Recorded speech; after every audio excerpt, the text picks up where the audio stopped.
they don't switch up that disruptor. The heal's coming out. Black and Yellow's lineup can be a little slow to come online. I'm also interested to see if Shaggy plays this Exort or if he plays a Quas Wex Invoker. I think he traditionally plays more Quas Wex, but this lineup seems more of like an Exort type lineup in terms of the duels and the Chronos and the Sunstrike. So should be an interesting game. Hopefully Arkosh gives us some Dota to analyze.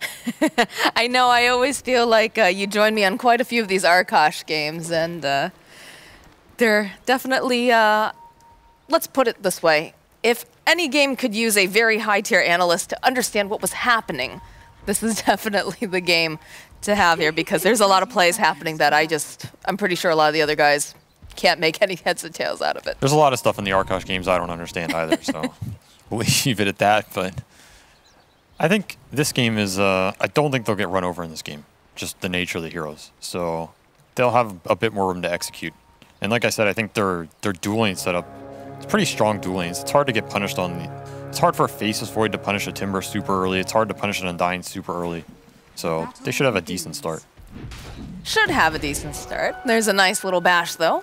Get everything going.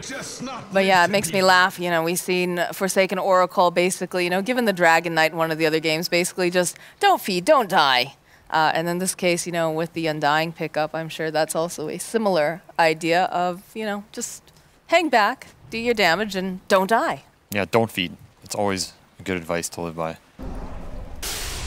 And they did not dodge this Disruptor versus the Undying matchup, which is personally, it's hard to do because then you throw this Breaker up top versus a Timbersaw, and then that lane just becomes even more unplayable. So it's like the panel was talking about, wherever this Breaker goes, he's probably going to have a rough one. And that's one of the reasons why I think this early game should be decent for Arkosh. Timber also a difficult hero to kind of push out of the lane, especially when you do have those saves. And as the lane just progresses, I feel like this lane is kind of a, I don't want to say a do-nothing, but definitely not going to have the most action unless there's some sort of misplay coming out from the Void where he goes forward just too aggressively. It's hard for Void to die in this lane until Timber gets a 6 before him, something like that. But definitely a lot of room for this Disruptor to die on the side if he gets caught out in a Disruption.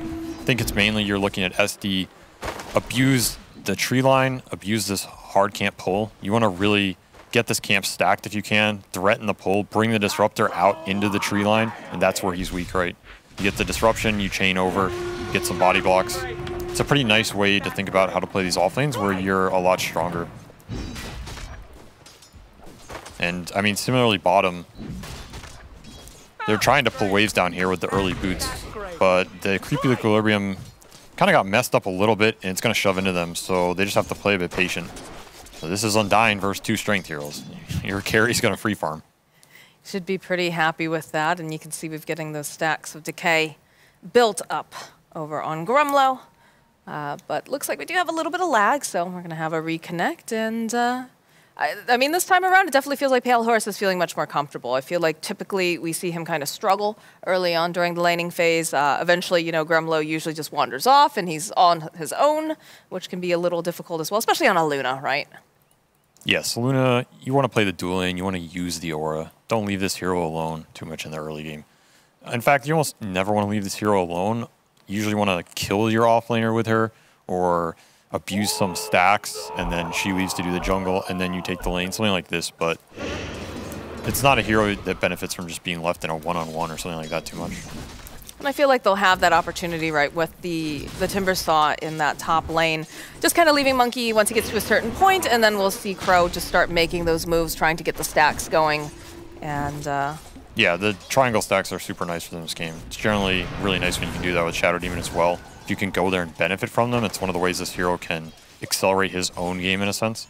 But he hasn't really been able to get any of this large camp stacked. Looks like the Sentry block survived. I would really like to see them deward this, use it to pull the lane back or threaten that.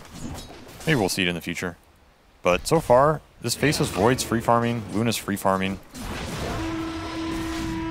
Undying is doing his job. It was not meant. Just a lot of harass going back and forth. Now my question to you is that I know earlier on, first of all, the lobby was spicy when we were sitting there just, you know, waiting for the game to start. Shaggy was talking some smack, and the rest of the team on Arkosh was responding, but the big thing is if Gremlo does well enough this time, I know he asked if you would add him on Steam. Will you do that if he does well this game? Yeah, he sent me a friend request. I instantly declined it and blocked him.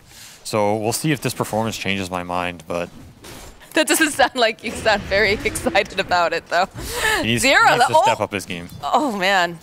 I thought that was a kill for sure. Ran out of mangoes. He's been chugging them the whole lane. Just throwing his net worth into his Lunas like a good little Undying support. But not that time.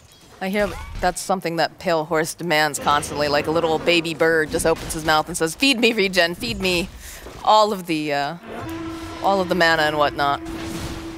Seems to be just the patch of this time, though. Yeah, I mean, they're pretty low on mana on both heroes, so this is the point in the lane where if you can keep this Undying in the kind of limbo between he doesn't want to buy more regen, but he kind of has to. He's too high HP to suicide to a tower, but he kind of wants to suicide to a tower. This is where the hero can feel weak, and you have to find a way around this, which traditionally is either, you know, suicide at a tier 2 and come back. That's the most efficient way, or fly out some clarities, play the pull game while you regen up and then go back in. But he's back to the mango game. This is the expensive way to do it.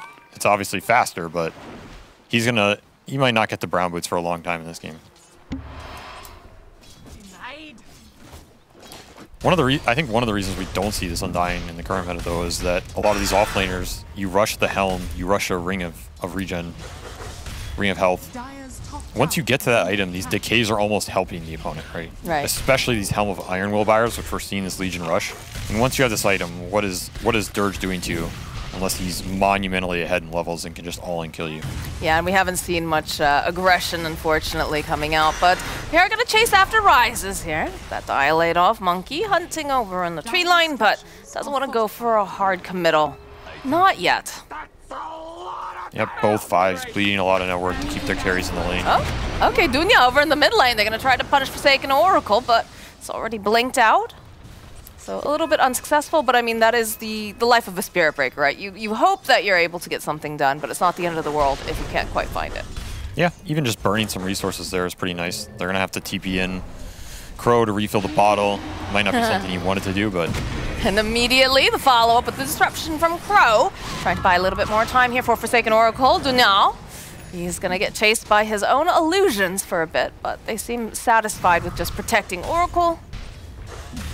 And that'll be it. I'm sorry, I started laughing because the whole bottle Crow and then Crow bringing the bottle and, you know. It's the modern version. They did get some nice tower damage with the catapult that was hitting that entire time, so some decent bonus value out of that play. And this is nice for Monkey, right? The fact that he can get some of the solo XP, start to get... Yes, this is where you want to give your Timber solo XP. He hits that 6 before the Void, especially if this catapult can stay alive, which it still is, and he has a triple range creep wave up there. So this is almost ideal for him, because Void is not going to be able to kill this through the Timber. This tower, this top tier 1 might just die off this wave alone, because Timber cannot contest it too aggressively. All right, well, that's a lot of kills right off the bat here, as Gremlo gets the first blood on 0. Monkey manages to finish off Rises, did get that level 6 like we talked about when he starts to really be a threat. This tower's just dead. Timing's looking very nice here for Arkosh currently. I mean, the only real way you can do with this is if a support's willing to sacrifice his life to just pull all of these creeps off the tower so that the tower kills the Kata, but Timber's a hero that can tank it anyway, so they're going to try and make the play, but this tower's dead no matter what. There's a lot of attention being brought. He's trying to get that final hit, but Rises denies the tower. And now we have 3 heroes here in the top lane, putting pressure on Monkey, but he gets a kill off Jubei. And, you know, there's no mana left on this guy anymore, but he's very tanky, and it just feels like they're devoting so much to try to remove Monkey from this top lane. Little casual tornado thrown out, but again, he's got a Hood of Defiance online. Invoker's not doing much this year until he has Vessel, and he's a long way away. So it's a huge resource committal. They do get the tower deny, but like I said, this early game's looking pretty good for Arkosh. Just the lane setup's almost playing themselves in a way that it's rough for black and yellow right now. See Jubei making a rotation down to the bottom area. He's trying to put out a little bit more harass over onto this Luna. I mean, his Luna's 6.5, and this Legion is still 4, about to hit 5. So we saw that kill trade down here earlier. That is the one thing you don't want to have happen in these Undying lanes, is give him some kills like this later. Oracle will get charged out. A nice little bit of a bash here, but Gremlo and Pale Horse fighting here with Zero. They'll find the kill. They'll follow up with this beautiful triple kill here for Forsaken Oracle, thanks to that Sonic Wave, and having a little moment here. Great. Yeah, that's the self-pause. He's talking to himself, probably talking to his team. He's like, see, I told you guys, I'm the best player on this team. I have been for a while. Nobody believes me. He's doing a little flexing right now. So he's enjoying a beverage. He's staying hydrated. What was the reason given? Because you do have to give a reason for I don't know. pause, It looks like he's just doing a little dance right now. He has some technical issues it looks like he's trying to resolve. Perhaps. Trying to scare his internet back into place. I'm not sure this is technically allowed by the rules, but... Ooh, that favoritism coming into play again. Yeah, maybe. But very nice rotation. He'll lose the power rune for it, but I'm sure he's happy to make that exchange. Here we go with that replay. A little bit of a split fight here as they focus down Zero. Get the scream and then the Sonic Wave. Given a triple kill. This is just not where you want to be fighting if you're black and yellow. Your Legion's severely under-leveled. She has no boots, just a Helm of Iron Will. Your 2 supports are both level 3 at that point. And you're fighting into a level 6 Luna, level 7 Quap, a Tombstone. These are hard fights to take. Oh, but they get a nice Chronosphere, so they're going to make Pale Horse pay for this at the very least. Gremlo, he's fairly tanky. He's going to try to make some space here, but he's got the charge already set upon him, so... Well, now we have lag. Okay, all right. Is it lag? Or is it a little, I think it's a little spicy. Throw it the way back? Yeah. I feel like this doesn't feel like a Gruffalo. I feel like it's not fair, though, right? It was Forsaken Oracle who was starting that smack talk. It wasn't Pale Horse. It wasn't Gremlo. Yeah, I mean, it's one thing to smack talk. It's another thing to smack talk when you haven't won a game yet. So I respect the confidence, They're trying to bring it back. Maybe he's trying to raise his team's morale. How many fingers am I holding? Well, I still get a little high-five camaraderie, but that is, of course, rotation. And those are earned charges for Shaggy, so he at least gets some extra value out of chasing him down there. But nobody's dealing with this Timbersaw. They can, right? It's a ways off in this game. They have great tools to deal with him later. In terms of Void is an amazing hero as the game progresses. The Vessel Invoker, even just dueling into the later Sunstrike, stuff like that. But Cataclysms. for the next 10 minutes, he's going to be invincible. And he should really use it to open up the map. Look at this tier 1 mid, potentially take a fight defending bottom. Because Black and Yellow does not have the best way to just siege this tower or take a fight around here. Their Legion's still too far behind. I mean, she's not even 6. Still no boots. That's where I would be looking. And Luna's just going to soak up the map while any of that happens. You take any of these engagements, you can pretty much easily take them 4v5. You don't need your Luna to connect. She can do Ancients, she can do Jungle. She can connect at the last minute if she really wants to go into some Eclipse build, but she's 1-2-4. She's just maximizing the farm. Accelerate into your items, hit a nice ball timing. Seems like a coherent game plan for Arkosh. First time I feel like I've been saying that in a while. You look so shocked right now. Some pressure, though, being placed over in that mid lane, like you discussed. They want to put Monkey nice and forward here, because, again, they have difficulty pushing away this Timbersaw at this point in the game, and I think this was a smart move. Just let him kind of tank the tower, clear up the creep wave. We saw Crow making a lot of stacks for Pale Horse, and Forsaken Oracle, rather, not forgotten, managing to, take a couple of those stacks as well. So...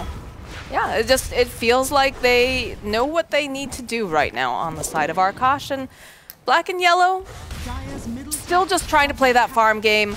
Did have nice rotations though, right? We did see the Faceless Void making the rotations to the bottom area. He got the Chronosphere off. They managed to kill Pale Horse, so just biding their time. But I like the idea of seeing this aggression from Arkosh. Yeah, there's a trade-off. They got mid, but they gave up bottom, and Jubei got the farm top this whole time, so he's level 6 now. He got his boots.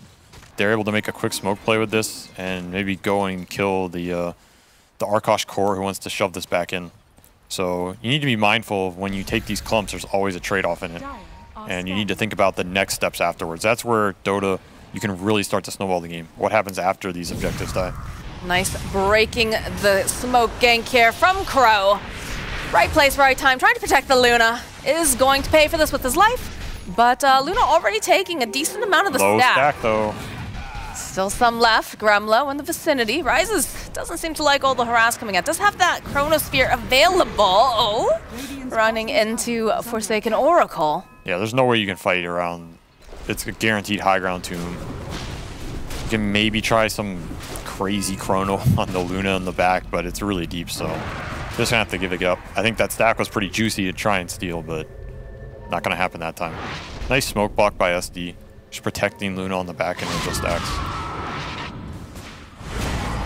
In the middle lane, Monkey throwing his body around, but there are quite a few heroes, and they met. Oh man, this is all 5 heroes. Oh, but the disruption play coming out. The follow-up with the Static Storm. Nice heal, though, coming out from Gremlo. We'll be able to keep Monkey alive a little bit longer. He's got the Timber Chain, the Glimpse right back in again. Can Monkey survive this? He's making them waste a lot of time, but eventually, all 5 heroes in the mid lane will be able to kill the Timber Saw. And that's a lot of space, though, again. Those saves kept them along for a long time, but if no one can come and deal out some damage to bail you out, you're not getting much out of that. We do see the power of these supports in these fights, though. The way Black and Yellow has to fight in terms of committing a duel, committing a Chronosphere, you have the Undying and the SD who can both buy time for their cores. It's very nice. Ooh, Forsaken Oracle does have just enough one charges here to be able to run away. He's even go use that pig pole. He's got a charge on him. Gremlo in position. Should they decide to follow through? Oh, that's always embarrassing. And you cannot Timber Chain that now, right? I don't believe so. So That'd be sick, though. I mean, he didn't try, so I don't assume you can't anymore. That was part of that patch change, along with the toss interaction and oh god, that toss, yeah. the other memes that I may or may not have benefited from. I was about to say, I'm pretty sure that one paid off for you guys. Yeah, that's the luck of the draw. You know, sometimes these effects help you, sometimes they hurt you, sometimes they win you tournaments. That's Dota. That is Dota sometimes. Zero just gonna try giving some clicks off, but cannot stand up to Crow and Pale Horse over here. Yeah, he's just out in no man's land. Really deep from him. Does force the side of our Dunya sees Crow, follow up with a nice Tornado EMP from Shaggy, and they'll drop that Static Storm to ensure that they can clean up on Crow. This is quite the Spear Breaker build, I must say. You know, just phase boots into a Blitz Knuckle. No small items, no Windlace, no wand, no raindrops. That's the way to do it, I guess. Just play like you're a core. Skip the small items, something Hector was known for doing on carry. I feel like we're seeing a lot of this sort of thing coming up, mostly in the offlaners, though, generally, is that we're just no longer seeing, you know, these, I don't want to say utility builds, but it feels like the advent of the offlaners having like these really big core-like items seems to be becoming more and more popular recently. Yeah, I mean, just get your first big item and then just go. Why waste your time with these small items? Why waste 200 gold here, 300 gold here if you're not skirmishing? Now, there's some argument that, well, if you buy some of these small items and you get in the skirmishes and they pay off, that it might translate to a higher net worth at the same point later on. But to each their own. I think there's an argument either way. It depends how you want to play the game. But I'll tell you one thing, this Luna, not going to have many small items soon. She is raking in the net worth, huge amount of ancient stacks.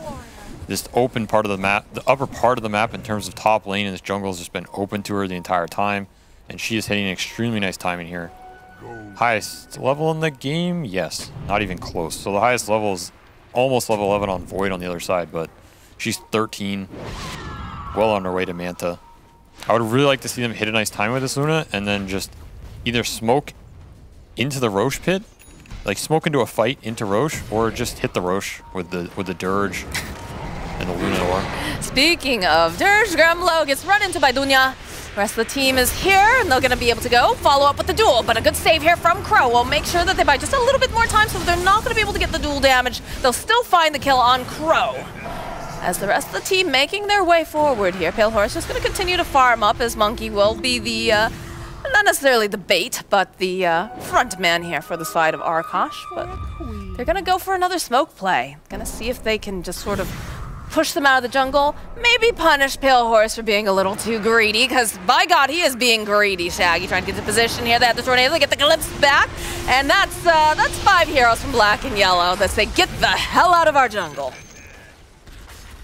Yeah, just lingered a little too long, just a little too slow to farm out of there. Maybe he wasn't expecting the re-smoke after they backed. And quite an interesting play. I'm not sure how many times that play actually pays off, but it works for him there. They didn't even have to use the chrono, so now they feel really strong on the map. This Void is strong. Outside of this disruption in the chrono, he pretty much has free reign. And it's quite a good dilation game too. So if you look at Arkosh's side, the trouble with their lineup is stuns, right?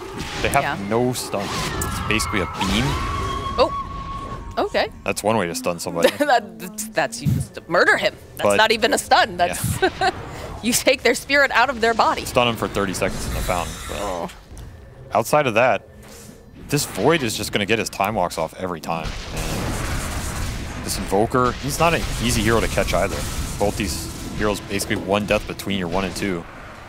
It's not going to get much easier for them in the short term, so maybe think about some long-term itemization in terms of how to lock these heroes down, or at least have the survivability to make it through their team fight spells so you can kill them on the backside of that. Would you like to see something like a Gleipnir or Atos, something like that, or are we talking more in terms of like the Abyssal Blade sort of thing? Honestly, I'm not even sure. I'm trying to think about it, and I'm not sure who in their lineup can even really build a disable that helps them. Traditionally, it would probably be the Orchid on Quap, but he's gone like the Sange and Kai route, I guess, so I feel like maybe there's some missed window there. This Orchid could have had a decent window because he got that triple kill bottom and he was really snowballing. I'm not sure really where else they can itemize it. Like I said, I think they just have to tank up and be able to survive the burst, and then just combine their spells at some point after the chrono comes out. I mean, they do have a great hero for being able to save in the Chronosphere, right? You've got the Shadow Demon who's going to be able to use the Disruption, but it only works for one hero, which is the other issue. So, like you said, perhaps the best idea is to figure out, be very, very tanky, have some sort of regen or what have you, but Ryze is here, was just whacking away on the tower. There's a lot of teleports that came in to protect the mid. Do have to be careful, though. And they've got that tombstone up around the tower.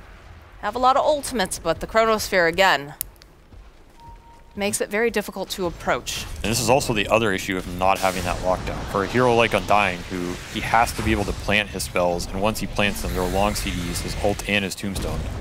What happens when you just walk away, right? Walk away, go farm for 60 seconds, smoke back, or come back and try and take this mid tower if you want to. Now there's no tombstone, now there's no Undying ult. Who's holding the heroes in these air spheres of damage? So that's the issue. They need to kind of bait Black and Yellow into fighting them and overextending so that their spells can actually get good value. Well, they're going to try to get this dual damage onto Zero. Not going to be able to finish him off this time, so they use the Sonic Wave. The way patiently, Dunya is going to be able to go clean up on Crow. Jubei's there. The Eclipse coming out, though, from Pale Horse will make sure that they can clean up on Dunya. And they have this really nice silence, but it's just not enough as Pale Horse is just doing too much damage. Rises with the Chronosphere. He's going to try to finish him off with the Sunstrike. They have it. Shaggy will be able to land, but now, ooh, Rises, he's going to fall to Pale Horse. It's a triple kill. And they've got their sights set on more. They want Dunya. Dunya, he's just fought back, and he will die back. On top of everything else, a glimpse back over onto Forsaken Oracle. But do they have any more forms of lockdown? Because it feels like he might try to jump after Jubei. In fact, that's exactly the case. Get the cold snap off. They'll go use a little bit of that dust in case Shaggy tries to run away. But do they have anything to cancel out the TP? They do not. And that is one of the issues with the draft from Arkosh.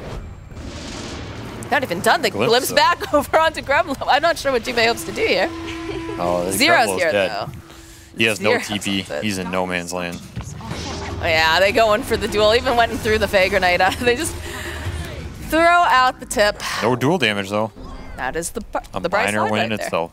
You are giving the Vessel charge back, but this is, again, the kind of fight. They get the duel in this SD, but now you're locked in.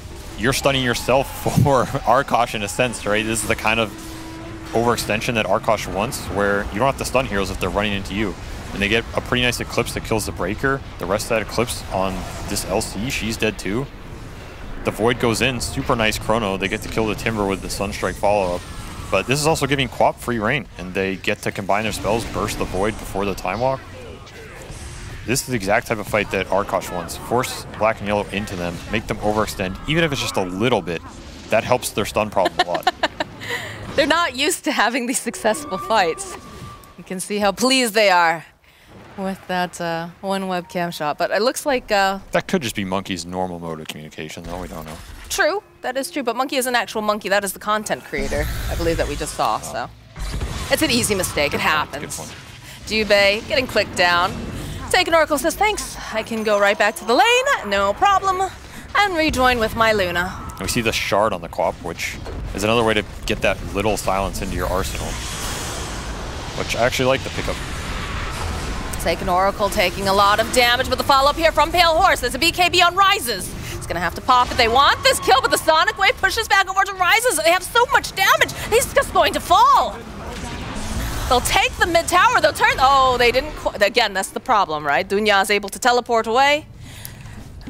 But Arkosh is forcing them where they want them, right? There's nobody splitting the map. There's nobody farming Ancients or other side lanes. Black and Yellow is basically stuck at their mercy in terms of taking these 5-on-5 fights. And again, you don't need stuns if the enemy is forced into your area. Crow is going to buy a little bit more time here for the Luna. Tried to go for that dodge away, but wasn't able to. So BKB will get popped over on Pale Horse. So pretty aggressive BKB, but... Does Arkosh know any other way of playing, though, sometimes, you know? That's true. They are feeling themselves, pretty much. Oh, last few minutes have been great for them. They've extended the lead. They brought Black and Yellow back, got some kills off it. This is still like the longest extension of a fight I think we've seen, but it's working out for them. Just trying to everything they can. Okay, Monkey not connecting on the Timber Chain over on the back line, so they've got Gremlo. Is this going to be their dual damage that they need? Yes, it is.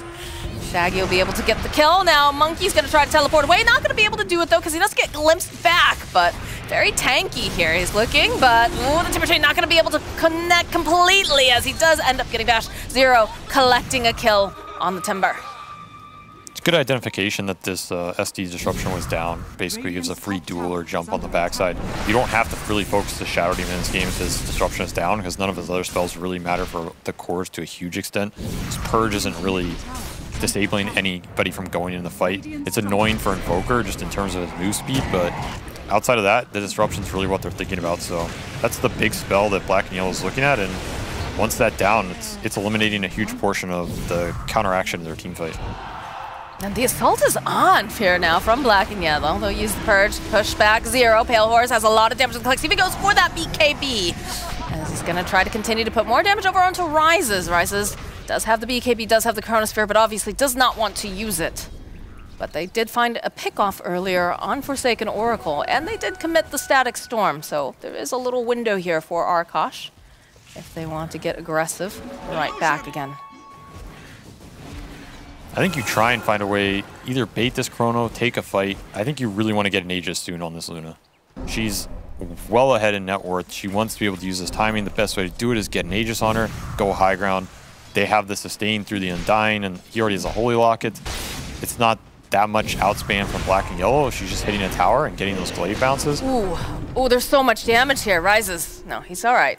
Shaggy and Jubei standing nearby. Aether Lens Invoker. I mean, Shaggy. Come on. This man likes his spicy item builds. I don't think I've seen this in... I don't know if I've ever seen this, to be honest. Something brand new, you know, he's busting it out just to show Arkosh how wrong they were with letting him leave. It's definitely an interesting build. Gives him some interesting interactions in terms of where he can cast spells from in the fight without having to commit too deep. But I'm not sure why he opted to go for it this game in particular. Probably just feeling it's the right way to go. It's delaying this Cataclysm by a lot, though, and when you play with Faceless Void, he is the best Cataclysm setup in the game. So I'm not sure I'm a huge fan of it, but maybe it'll pay off. They are just locking down Forsaken Oracle real hard, but oh, they're going for the Sunstrike. Not going to be able to quite land. It's a follow-up here. Charging from Dunya, but the teleports are out. Gremlo's here, so is Monkey. They're going to punish Dunya, and they're going to start pushing Black and Yellow away from this area. The time won't coming out. The Chakram will connect over onto Faceless Void. They've got the Flamethrower online, too, for Monkey. Cold Snap, though, coming into play. They're going to try to get rid of as much of his mana as possible with that EMP. The Ice Wall coming into play as well. There's his Chakram going in. They need a little bit more damage. That's some more dual damage going over to Zero, thanks to Gremlo. And this Luna, she pops that BKB.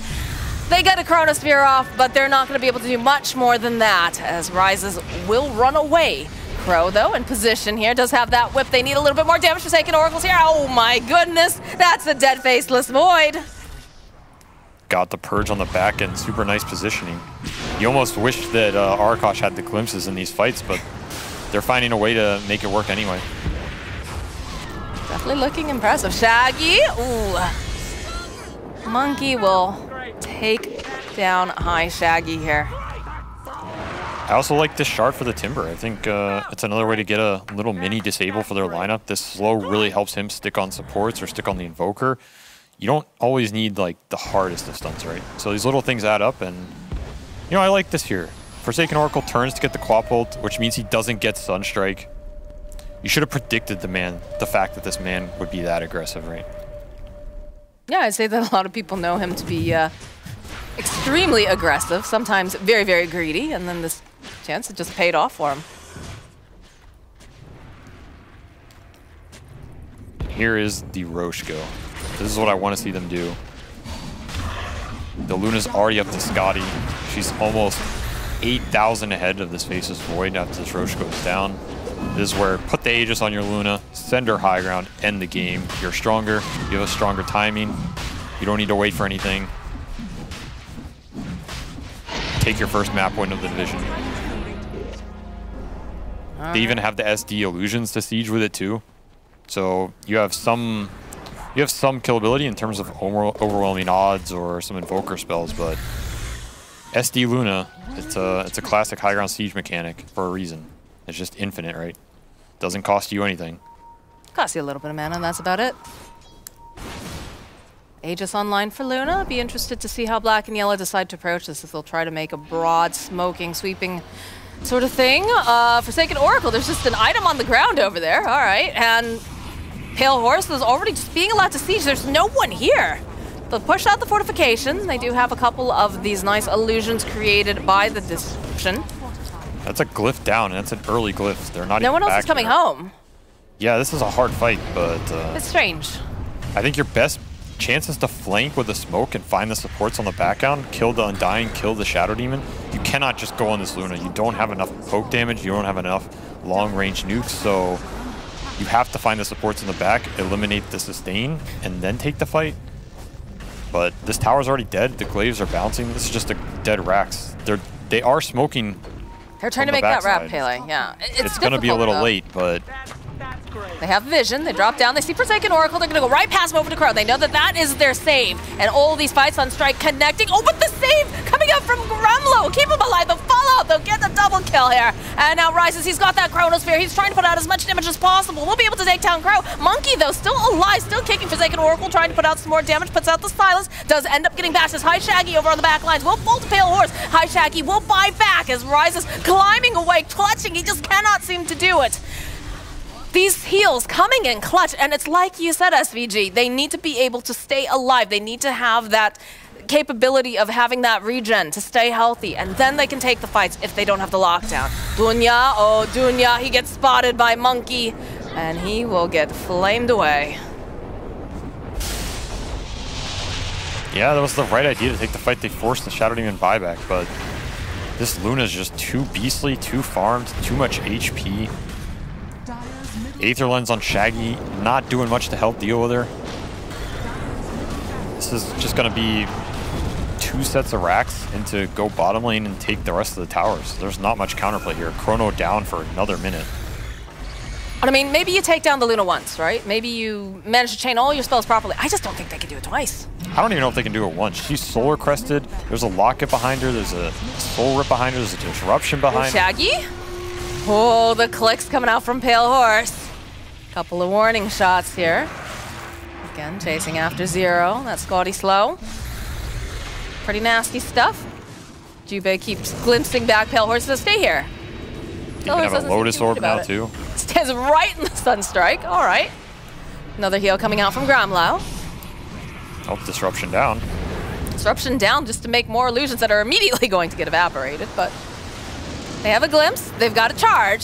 BKB coming out from Pale Horse. Look at the things that they, like all the defensive items that they're placing on this Luna too, with that Lotus Orb, and just the capability of keeping Luna healthy. Rises, going back and forth here, poking, prodding, looking for the opening. It's a high Come ground forward. too. Oh, the Eclipse immediately coming out from Pale Horse, but he just slips away. That was the reveal of the Void Shard, so he got him good, I guess. I mean, every little bit counts, right?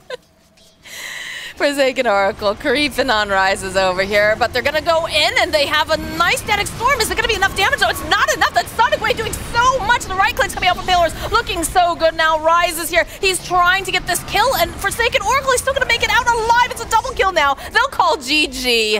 Arkosh Gaming, at long last, they've done enough sacrifices. They put in the work, and they'll be able to finally win a game this DPC.